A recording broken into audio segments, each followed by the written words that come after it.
തിരുവനന്തപുരം വെള്ളറടയിൽ 14-കാരൻ കുളത്തിൽ മുങ്ങി മരിച്ചു. കുന്നത്തുകാൽ സ്വദേശി അഭിനവാണ് മരിച്ചത്.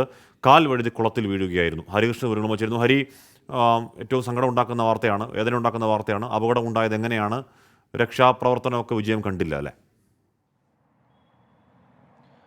ഹാഷ്മി, അതായത് ഇന്ന് ഉച്ചയ്ക്ക് 12 മണിയോടുകൂടി ഈ മരിച്ച ഈ കുന്നത്തുകാൽ സ്വദേശിയാണ് ഈ അഭിനവ് എന്ന് പറയുന്ന 14 വയസ്സുകാരൻ. ഇയാളോടൊപ്പം 4 സുഹൃത്തുക്കൾ കൂടി കുളിക്കാനായി പോകുന്നു. ഈ കുളിക്കാനായി കുളത്തിലെത്തുന്നു. ഈ 4 പേർക്കും, അതായത് ഈ 5 പേർക്കും നീന്തൽ അറിയില്ലായിരുന്നു എന്നുള്ളതാണ് ലഭിക്കുന്ന ഏറ്റവും പ്രധാനപ്പെട്ട വിവരം. ഇവർ കുളിക്കാനായി കുളത്തിൻ്റെ പടിവാതിൽക്കൽ എത്തുന്നു. അവിടെ നിന്ന് ഈ പടിവാതിൽക്കിൽ നിന്ന് ഈ കുളത്തിലേക്ക് വീഴുകയായിരുന്നു എന്നാണ് ദൃക്സാക്ഷികൾ പറയുന്നത്. ഉടൻ തന്നെ ഇയാളെ, അതായത് ഈ അഭിനവ് മാത്രം വീഴുകയായിരുന്നു എന്നുള്ളതാണ്. ബാക്കി 4 പേരും കരക്കിരിക്കുകയായിരുന്നു എന്നുള്ളതാണ് നമുക്ക് ലഭിക്കുന്ന, അതായത് ദൃക്സാക്ഷികളുടെ ഇതിൽ നിന്ന് ലഭിക്കുന്ന പ്രധാനപ്പെട്ട വിവരം. ഇയാൾ കുളത്തിലേക്ക് വീഴുകയും ഉടൻ തന്നെ മുങ്ങി താഴുകയും ചെയ്തു. നീന്തൽ അറിയാത്തത് കൊണ്ട് തന്നെ മുങ്ങി താഴുന്നൊരു അവസ്ഥ കൂടി ഉണ്ടായി. പിന്നീട് ഈ നാട്ടുകാരടക്കം ഇയാളെ പുറത്തെടുത്ത്, ഈ കുട്ടിയെ പുറത്തെടുത്ത് മെഡിക്കൽ കോളേജിൽ എത്തിച്ചെങ്കിലും, കാരക്കോണം മെഡിക്കൽ കോളേജിൽ എത്തിച്ചെങ്കിലും ജീവൻ രക്ഷിക്കാനായില്ല എന്നുള്ളതാണ്.